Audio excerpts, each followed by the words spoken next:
ఏపీలో 2024 ఎవరు ముఖ్యమంత్రి అవుతారు అంటే ఏమన్నా మీ దగ్గర ఆ జాతకం ఉందా? జగన్మోహన్ రెడ్డి గారు, పవన్ కళ్యాణ్ గారు, చంద్రబాబు నాయుడు గారి గురించి? నేను దాన్ని పూర్తిగా పరిశీలించి చెప్పగలను. నా వరకు అయితే ఇది అతంత్ర సర్కారం వచ్చేటువంటి ఆయామాలు కనబడుతున్నాయి అని చెప్పి. అంటే అతంత్ర సర్కారం అంటే మిలన్ అన్నమాట, ఒకరికొకరు. ఎలాగైతుందంటే ఇప్పుడున్న పరిపాలన ఏమైతే ఉన్నదో దీని మీరి వేరే సర్కారం వచ్చేటువంటి అతంత్రమయ్యేటువంటిది, రెండు పక్షాల వాళ్ళు కలిసి ఉన్నటువంటి వాళ్ళని అతిక్రమించేటువంటి క్రియ జరుగుతుంది అని చెప్పేసి నా అందాజు.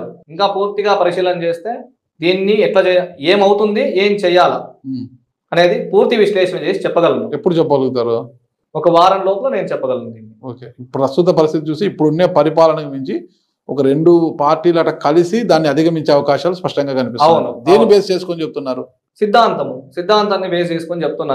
ఇప్పుడు నడుస్తున్నటువంటి ఇప్పుడు నా 5 ఉన్నాయా మీ దీంట్లో? 5 ఏమో పార్టీస్ ఉన్నాయి. ఇప్పుడు 5 పార్టీలు ఉన్నాయి.